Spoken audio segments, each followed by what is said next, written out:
now we have this bombshell global study that links mRNA vaccines to serious increased kidney injury outcomes. And the headline says this is where the vaccine deaths are really hiding.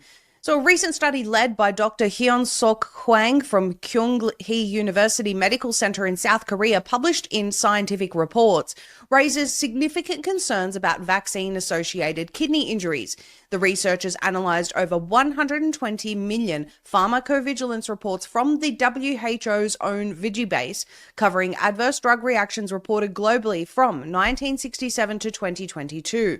The findings suggest a substantial increase in reported cases of, and I'll just give you the acronyms here, AKI is acute kidney injury, GN and TIN, following vaccinations with COVID-19 mRNA vaccines, showing a disproportionately high number of cases. The researchers identified significant safety signals indicating a higher likelihood of vaccine-related kidney injury compared to the background rate in the WHO database. Data from over 150 countries were analysed, with the study specifically assessing whether the number of renal AEs associated with vaccines exceeded expected levels. Disproportionate signals were determined by evaluating the ratio of vaccine-related renal injury reports to those from other pharmaceuticals. Problematically, COVID-19 mRNA injections showed a significant disproportionate reporting of AKI, GN, and TIN.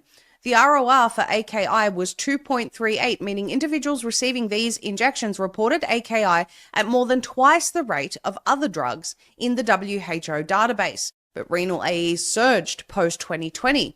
The overall reporting of vaccine-related kidney injuries spiked significantly after the widespread introduction of COVID-19 injections, with the Americas and Europe reporting the highest numbers. Also, the Korea-based authors report an overlap of renal injuries with severe systematic conditions. Now, the reason why this study matters so much is that we have a lot of focus on rarer outcomes from the COVID injections, and of course, a lot of attention on things like myocarditis. But according to John Bodwin, who's been investigating this for some time, sudden kidney failure began with COVID treatment and protocols and vaccines, not COVID. And he says this is an area that really hasn't gotten anywhere near enough attention. Kidney failure is one of your areas of expertise, if you will, and now we have this bombshell global study linking the mRNA injections to serious increased kidney injury outcomes. And really, this is where a lot of the death numbers are actually hiding. Talk to us about your research on this, John.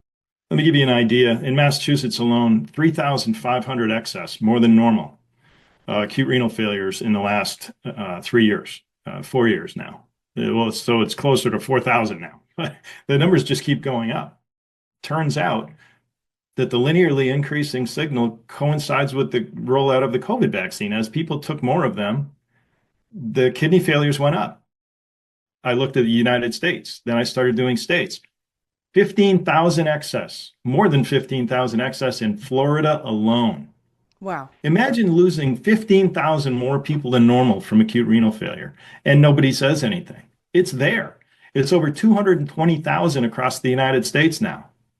And we're talking close to 250,000 people by a single cause of death. And because it goes down to very young ages, what you have is the greatest number of life years lost of anything in the last 100 years in the United States, except for World War II, which had a lot of young guys go and fight and die. This is looking at the WHO's own data, and just back to the key findings. Talk to us about these ROR numbers. So we have the ROR for AKI was 2.38, meaning individuals receiving these vaccines reported AKI at more than, that's acute kidney injury, at more than twice the rate of other drugs in the WHO database.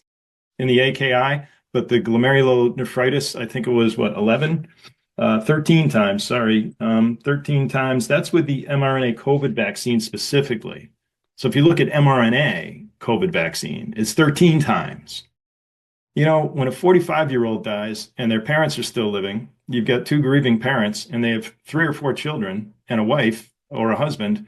You get a spouse, you get 3 kids, 2 parents, friends. You have a loss in society that's just devastating for several people. It creates depression for the rest of their lives. I lost my son in 2018 in a crash. He was 20. And I know what it's like to have your life ripped out from under you. I have no joy in life. I do this COVID stuff because I want to prevent other parents from having to lose their kids. That's why I do this. And it just kills me to see these huge numbers, and I can't get people to talk about anything but myocarditis. I mean, Maria, here's the number.